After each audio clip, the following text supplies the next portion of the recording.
안녕하세요. 오늘도 사연살롱을 찾아주셔서 감사합니다. 딸아이를 키우고 있는 30대 초반 아줌마예요. 같은 회사에서 지금의 남편을 만났어요. 20대 후반에 만나서 1년 반 정도 연애를 하다가 결혼하게 되었죠. 결혼 전부터 시어머니는 저를 탐탁치 않아 하셨어요. 이름 있는 4년제 대학을 나온 아들이 고졸 출신 격리인 저랑 만나는 게 못마땅하셨던 거죠. 하지만 자식 이기는 부모 없다고 죽어도 저랑 결혼하겠다는 아들 때문에 결국 시어머니는 백기를 들고 말았어요. 그렇게 저희는 어렵게 결혼하게 되었습니다. 아들 사랑이 극진했던 시어머니와의 마찰은 신혼 초부터 시작됐어요. 사사건건 제가 하는 건 못마땅해 하셨죠. 그러다 제가 임신을 하는 바람에 일을 그만두자 갈등은 더욱 심해졌고요. 가뜩이나 성에 안 차는 며느리가 일까지 그만두고 노는 꼴을 보려니 심사가 뒤틀어진 거예요. 한창 안정을 취해야 할 시기인데도 어머님은 절 식모처럼 부리셨어요. 툭하면 저더러 게으르다고 핀잔 주시고 부지런히 움직여야 태아한테도 좋다며 놀지 말고 일하라고 다그치셨죠. 매일같이 청소기 돌리는 건 물론이고 손걸레질에 구석구석 쌓인 먼지털이 청소까지 매일이 대청소날 같았어요. 심지어 거실 마룻바닥이 광이 나도록 마루 광택제까지 뿌려가며 마루 관리까지 시키셨어요. 한 번은 시어머니의 황당한 요구에 참다 못해 용기 내서 한마디 한 적도 있었어요. 어머니, 매일마다 그런 식으로 청소를 하라시는 건 임산부한테 너무 가혹한 거 아닌가요? 그러자 시어머니는 남편 잘 만나 팔자 폈으면 적어도 집안일만큼은 완벽하게 해야 하는 거 아니냐며 오히려 절 타박하시더군요. 시어머니의 억지에 화도 나고 억울했지만 뱃속의 아이를 생각해서 꾹 참았어요. 그리곤 아무렇지 않은 척 천연덕스럽게 넘어갔죠. 그런 식으로 시어머니의 잔소리를 얼렁뚱땅 넘기기 위해서 시어머니가 올 것 같은 촉이 발동할 때마다 미리 준비를 했어요. 너무 힘이 든 날엔 도우미 이모님을 불러서 사전에 집안 청소를 말끔히 해두는 거죠. 그런데 시어머니의 참견은 비단 청소만은 아니었어요. 임신한 저에게 명절 음식 준비까지 떠넘기셨거든요. 명절 음식 준비는 일주일 전부터 공들여야 한다며 억지를 부리시면서 절 대갓집 머슴 부리듯 마구 부리셨어요.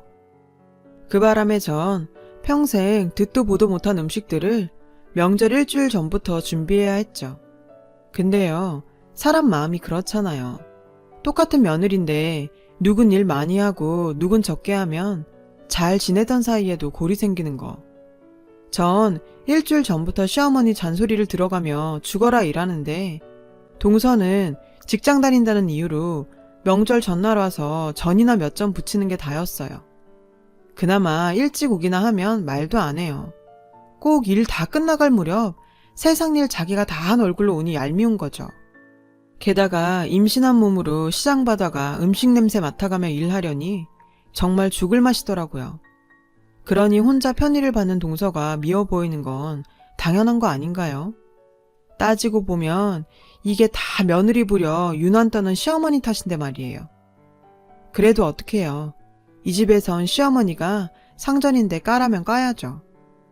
그렇게 일을 시키면서도 툭하면 임신했을 때 움직여야 순산한다는 말은 또 얼마나 하시는지 아주 귀에 딱지가 앉을 지경이라니까요. 그놈의 잔소리만 안 들어도 일할 맛 나겠구만. 얼마 전에도 저한테 한 소리 하시는데요. 어찌나 기가 차던지 말문이 막힐 정도였다니까요. 그래서 참다 못해 한마디 했죠. 어머니, 아무리 임산부한테 적절한 활동이 좋다고 해도 그렇죠. 굳이 명절 음식 준비를 일주일 전부터 할 필요는 없잖아요. 그러자 시어머니는 며느리가 돼가지고 버르장머리 없이 시애미한테 기어오른다면서 야단을 치시는 거예요. 시어머니의 막말에 화가 났지만 전 이번에도 뱃속의 아이를 생각해서 감정을 다스려야 했어요. 그렇게 10달이 지난 날 저는 드디어 출산을 했어요. 딸이었죠. 그런데 딸애가 태어난 지 얼마 되지 않아 저에게 가슴 아픈 일이 생기고 말았어요. 친정엄마가 중증 폐질환 진단을 받으신 거예요. 엄마는 면역이 약해진 상태로 폐가 많이 망가져서 호흡이 급속도로 약해지셨죠. 평소에도 호흡기 쪽이 약했는데 그동안 잔병 치레가 많아 잠깐 방심한 사이 결국 중증으로 발전된 거였죠. 엄마는 호흡곤란 때문에 일상생활까지 지장이 많았어요. 그래서 장기간 입원을 해야 했죠. 전 산후조리를 하는 둥 마는 둥 하곤 엄마를 살피러 자주 병원에 드나들었어요. 출산 후에 아직 몸 상태도 온전치 않은데 육아와 병간호까지 겸하다 보니 제 몸은 말이 아니었죠. 결국 얼마 안 가 힘에 부쳐서 육아엔 소홀해지고 말았어요. 내 배에서 낳은 자식인데 저라고 그러고 싶었겠어요. 그래도 어떡해요. 딸아이는 그나마 남편이 봐줄 수 있고 정 안 되면 시어머니한테 부탁을 할 수도 있지만 친정엄마는 저뿐인데요. 결국 전 엄마를 택한 셈이었죠. 그러다 보니 아픈 엄마를 돌보느라 제 딸과 남편한테는 제대로 신경 쓰지 못했고 그래서 늘 미안한 마음뿐이었어요. 다행히도 남편은 그런 제 처지를 이해해 주었고 그 덕분에 전 한결 편한 마음으로 병수발을 들 수 있었죠. 남편은 오히려 병원에 자주 못 찾아뵈서 죄송하다며 저에게 자기 대신 잘 케어해드리라고 당부까지 하더라고요. 남편 말이 고마우면서도 한편으로 미안했죠. 회사 일도 힘들 텐데 딸아이 육아의 일부분을 남편한테 맡기게 됐으니까요. 그래서 얼마 뒤부터는 제가 엄마 간호를 하느라 집을 비우는 시간에는 베이비시터를 불러 아이를 맡기곤 했어요. 제가 집에 있는 동안에는 평소에 못한 만큼 최선을 다해 육아에 힘썼고요. 하지만 이런 노력도 시어머니한테는 소용없었어요. 시어머니는 제 사정을 다 아시면서도 여전히 잔소리를 해대셨거든요. 안 그래도 친정엄마가 아프셔서 걱정이 태산인데 말이에요. 처음부터 절 탐탁치 않게 여겼는데 친정엄마 챙기느라 육아와 가사일에 소홀하니 이때다 싶으셨던 거죠. 저만 봤다 하면 불만을 쏟아내시는데 정말 해도 너무하더라고요. 어떻게 된 게 잔소리가 전보다 더 심한 거예요. 그러던 어느 날이었어요. 시어머니께서 예고도 없이 저희 집에 찾아오셨더라고요. 그리곤 어지러진 집안 살림을 보시곤 역시 또 한 소리를 하셨죠. 설거지는 쌓아놓지 말고 그때그때 해야지. 이런 것도 말을 해줘야 하니? 세상에, 여기 늘어놓은 장난감들은 다 뭐니? 어쩜 집안꼴이 이게 다 뭐냐? 그러고도 내가 가정주부냐? 안 그래도 가뜩이나 힘든 판에 시어머니까지 오셔서 잔소리를 해대니 정말 폭발일보 직전이었어요. 전 한다고 하는데도 꾸지람까지 듣고 보니 너무 억울하고 서러워서 그대로 펑펑 울고 말았죠. 그런데요, 제가 그렇게 우는데도 저희 시어머니는 눈 한 번 깜빡 않는 거 있죠. 제가 울고 있는 와중에도 끝까지 집안일 밀리지 말고 제때 하라고 자신이 할 말 다 하시더라고요. 그래놓고 딸아이가 우니까 손녀딸 놀란다고 저보고 뚝 그치라고 화까지 내시는 거예요. 솔직히 당신 딸이면 그렇게까지 했을까요? 시자 들어가면 그 순간부터 남보다 못하다더니 그 말이 딱 맞더라고요. 정말 화가 났지만 딸애가 놀랄까봐 전 울음을 그쳤어요. 근데요, 솔직히 이게 말이 되나요? 아무리 시어머니지만 갑자기 자식 집에 찾아와서 사람 속을 이렇게 뒤집어놔도 되냐고요. 매번 이런 일로 감정은 상했지만 그렇다고 그럴 때마다 따지기도 그렇고, 게다가 시어머니 성격상 제가 따진다 해도 받아들일 뿐도 아니고, 암튼 말해봐야 제 입만 아프죠 뭐. 정말 사람 미치고 팔딱 뛸 노릇이었어요. 그런데요, 여기까지는 예고편에 불과했어요. 본편은 따로 있었죠. 시어머니가 저희 집을 찾아온 진짜 이유는요, 앞서 말씀드린 대로 저희 시어머니는 명절 일주일 전부터 명절 음식 준비를 시키거든요. 그 기간 동안 시댁에 들락거리면서 명절 음식을 해내야 하는데 글쎄 이번엔 저 혼자 다 하라시지 뭐예요. 동서는 회사 일 때문에 바빠서 명절 당일에나 온다나 뭐라나. 정말 헉소리 나더라고요. 안 그래도 언제 어떻게 될지 모르는 엄마 상태 때문에 혼자 두기 무서운데 일주일 넘게 병실을 비우라니 말이 안 되잖아요. 그래서 저는 결국 시어머니께 사정하듯 말했어요. 어머니, 저희 엄마가 많이 편찮으셔서 입원해 계신 상태인 거 아시잖아요. 저 일주일이나 자리를 비우고 명절 음식 못해요. 이번 한 번만 어머님께서 이해해 주세요. 다른 것도 아니고 부모 병수발 때문이니 이번엔 어머님도 이해해 주시지 않을까 하고 드린 말씀인데 글쎄 뭘 하시는지 아세요? 너 왜 이러니? 너 결혼한 순간부터 우리 집 사람인 건 모르니? 친정엄마 아프다고 우리 조상님들 밥 굶길 작정이야? 네가 정신이 있는 애니 없는 애니? 글쎄 이러시지 뭐예요. 그럼 이 집 귀신들 밥 먹이자고 우리 엄만 죽든 말든 내버려 두라는 건가요? 기가 막혀서 멍하게 쳐다보고 있는데 어머니께서 그러시더라고요. 아픈 사람은 아픈 사람이고 네 남편이랑 애는 챙겨야 할 거 아니야. 넌 언제까지 네 엄마 병수발 만들 셈이니? 아주 작정한 듯 따져 물으시더군요. 그러면서 시집 왔으면 시집 가풍을 따라야 한다시며 예정대로 일주일 전부터 음식 준비를 하는지 안 하는지 두 눈 똑똑히 뜨고 지켜보시겠다고 엄포를 놓고 가셨어요. 그날 밤 저는 남편한테 이 사실을 털어놓았죠. 그랬더니 얘기를 다 들은 남편은 자기가 시어머니를 잘 달래놓겠다고 하더군요. 그런데 문제는 시어머니만이 아니었어요. 이 일로 서방님과 동서도 저한테 감정의 골이 생겨버렸거든요. 제가 명절 때 시댁에 안 올 걸 대비해서 동서한테 연락을 하신 모양이에요. 꽁 대신 닭이라고 큰며느리가 못 오면 둘째라도 와서 일하란 얘기였죠. 결국 동서한테 전화가 왔더라고요. 동서는 짜증을 부리며 형님, 그 많은 음식들을 어떻게 어머니 혼자서 준비를 다 해요. 어머님 한다면 하는 분인 거 아시잖아요. 요게 아주 잔머리를 굴리더군요. 시어머니 핑계를 대고 절 몰아세우는 거 있죠. 아니, 내가 안 가면 지가 해야지. 왜 시어머니 타령이래요? 속이 빤히 들여다 보이는데도 끝까지 시어머니 핑계를 대더라고요. 어머님 연세도 있으신데 혼자 수십 가지나 되는 음식을 어떻게 혼자 다 만드시냐고요. 그러자 옆에서 통화 내용을 듣고 있던 서방님이 저 들으라고 소리쳤어요. 안사돈께서 편찮으시다지만 명절 준비만큼은 형수님이 하셔야 맞죠. 동서와 서방님의 되도 않는 말에 짜증이 났지만 여기서 제가 한 소리 했다간 명절 앞두고 집안에 분란을 일으킬 것 같아 전 일단 마음을 진정시켰어요. 그리고 생각해볼 시간을 달라고 했죠.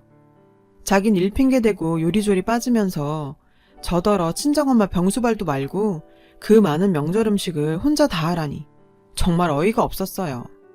이 상황을 알게 된 남편은 제 편을 들며 동생하고 재수 씨한텐 자기가 대신 잘 얘기해보겠다고 하더군요. 이번 일로 남편도 중간에서 입장 곤란할 텐데 그렇게까지 말해주니 저도 좀 미안하긴 하더라고요.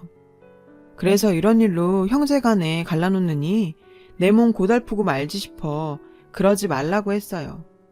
결국 제가 한 발 물러섰죠.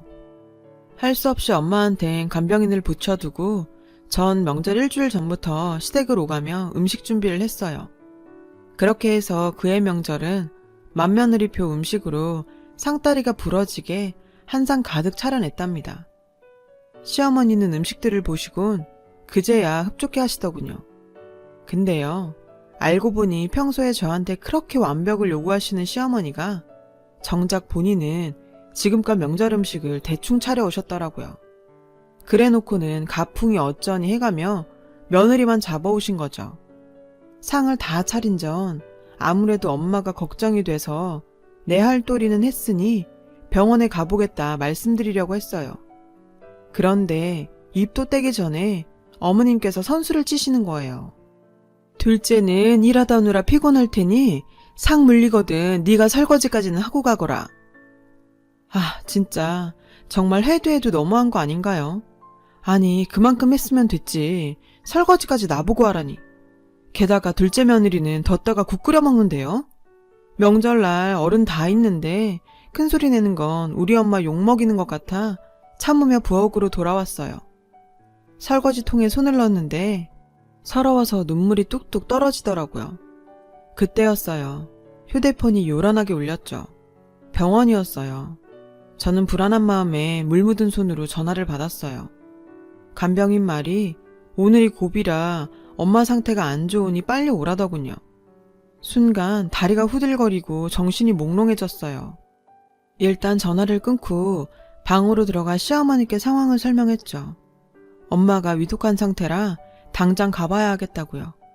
그런데 시어머니 반응이 냉랭한 거예요. 게다가 시어머니 옆에 앉아있던 동서는 어떻게 맏며느리가 명절날 중간에 빠지냐면서 헛소리를 하지 뭐예요. 그러자 시어머니께서 그러시는 거예요. 너 하나 때문에 명절 분위기 망쳐야겠니? 어쩜 하나부터 10까지 내 멋대로니? 마치 못할 짓한 종년 몰아세우는 안방마님처럼 눈 내리깔고 그러시는데 정말 똥바가지라도 퍼붓고 싶은 심정이었어요. 그래서 전 더 이상 이런 인간들과 시간 낭비할 필요 없을 것 같아 그대로 나와버렸어요. 그러자 동서가 절 따라 나와 붙잡더라고요. 시어머니는 뒤에서 한숨을 푹푹 쉬며 혀를 끌끌 차고 있었고요. 전 동서 팔을 있는 힘껏 뿌리치고 그대로 달렸어요. 다행히 병원에 도착해보니 엄마는 무사히 항고비를 넘기셨더라고요. 저는 놀란 가슴을 부여잡고서 일단 엄마 얼굴부터 살폈죠. 엄마는 급하게 오느라 앞치마 차림으로 온 절 보시곤 웃으시더라고요. 자신 때문에 놀랐을 딸을 안심시키려는 것 같았어요. 엄마는 아픈데도 오로지 제 걱정뿐이거든요. 우리 딸 엄마 걱정돼서 왔구나. 내 걱정은 말어. 엄마는 우리 딸만 행복하면 돼. 제 손을 꼭 잡으시며 말하셨죠. 내 딸이 행복한 게 엄마 소원이야. 명절인데 엄마 때문에 이러고 와서 어쩌니? 엄만 괜찮으니까 얼른 시댁에 가봐라. 저는 시댁에 잘 얘기했으니까 걱정 마시라고 했어요. 그 외에 무슨 말을 하겠어요. 저는 그날 밤을 꼬박 새며 엄마 곁을 지켰어요. 엄마 손을 꼭 잡은 채 말이죠. 며칠 뒤 엄마는 안정이 되셨고 그제서야 저는 집으로 돌아갈 수 있었어요. 그렇게 정신없이 며칠을 병원에서 지내다 보니 저는 시댁에서 있었던 일을 까맣게 잊고 있었지 뭐예요. 뒤늦게서야 남편한테 시어머니 기분은 좀 풀리셨냐고 물었더니 다행히 어느 정도 기분이 풀리신 것 같더라고 하더군요. 그 당시엔 시어머니께서 엄청 화를 내셨는데 제가 병원에서 며칠 동안이나 병상을 지키고 있다고 하니 더 이상 뭐라 하지 않으시더래요. 저는 시어머니가 화를 푸신 것 같아 다행이다 생각했죠. 그렇게 넘어갔고 어머니와도 감정을 좀 풀었어요. 그리고 몇 달이 지나서 추석 일주일 전쯤이던가요. 저는 지난 설에 시댁에서 뛰쳐나온 게 죄송해서 명절 음식을 준비하려 시댁에 가려던 참이었어요. 그래서 어머니께 차례 음식을 상의하려고 전화를 했는데 어머님이 대뜸 앞으로는 미리 음식 준비할 필요 없다고 하시지 뭐예요. 어리둥절했고 동서는 뭘 좀 아나 싶어서 동서한테 전화를 했어요. 이게 어떻게 된 일이냐고 물었더니 자기도 모르겠다고 하더라고요.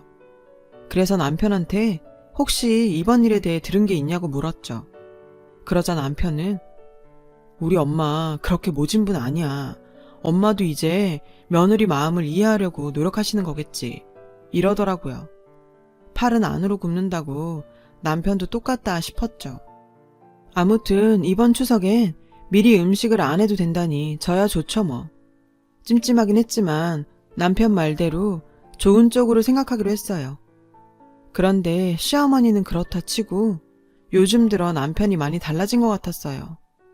친정엄마 병원이 차도가 없어서 여전히 전 엄마를 돌보고 있었거든요.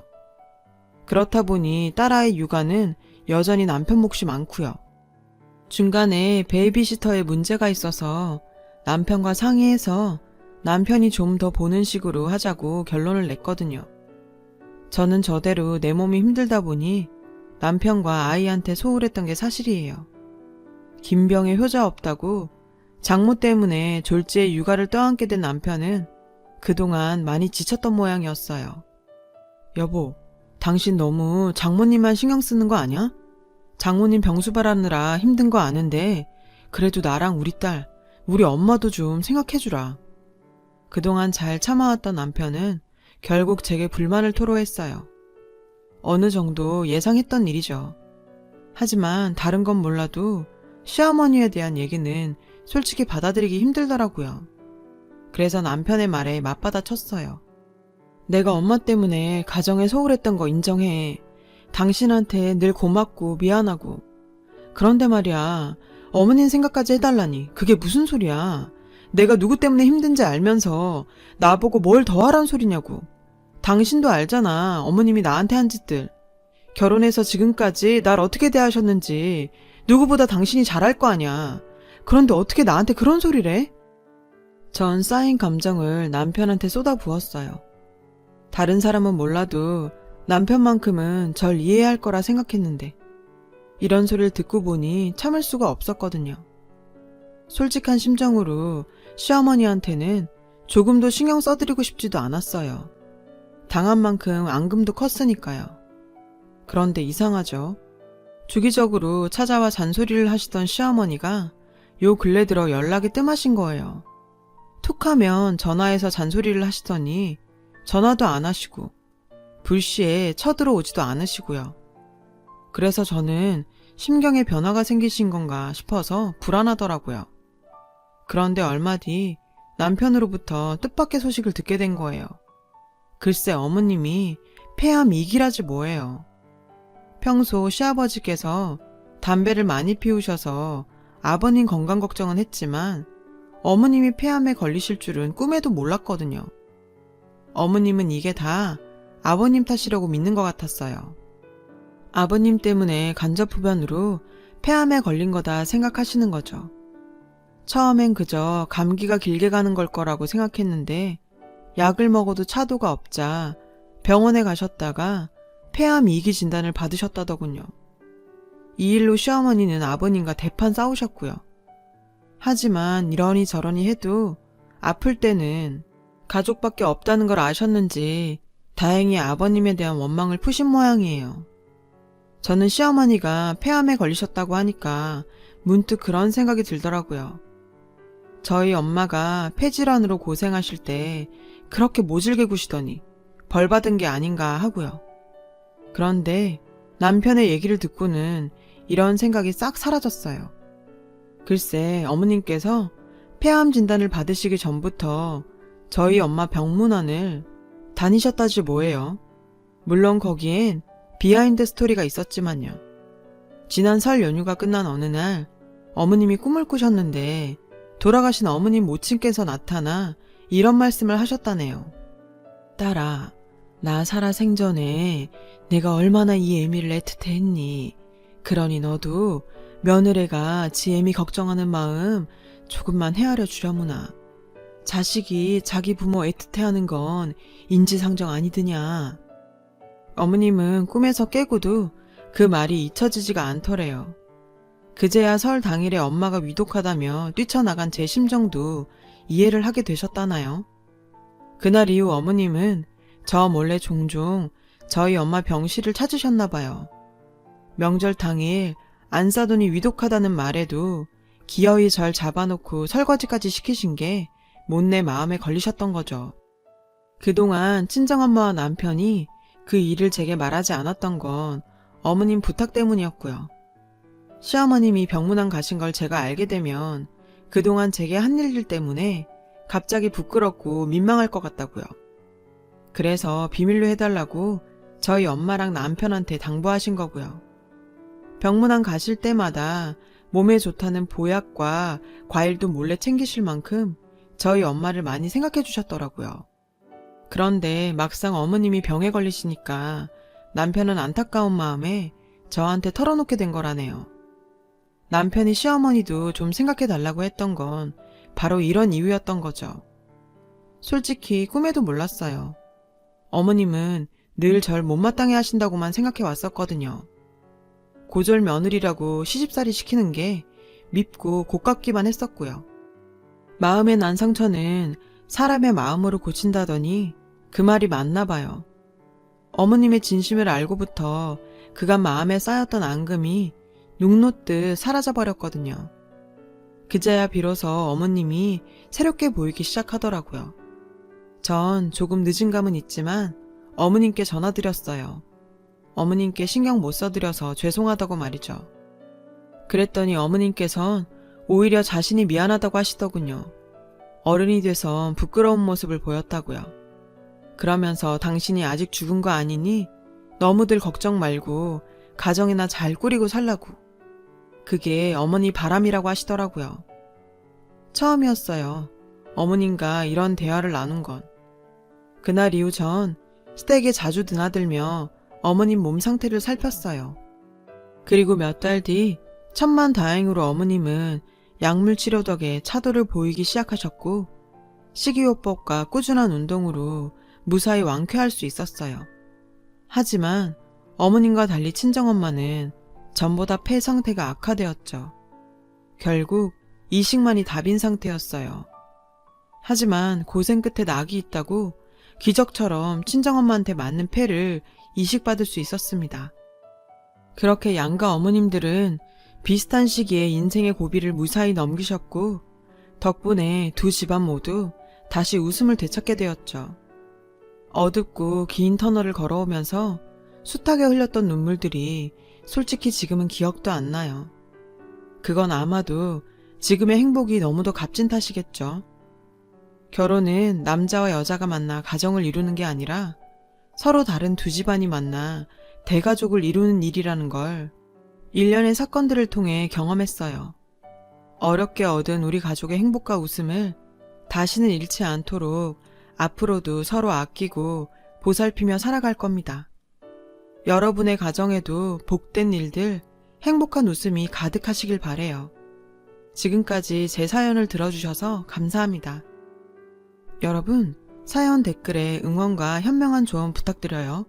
좋아요와 구독은 저에게 큰 힘이 됩니다. 오늘도 좋은 일 가득하세요.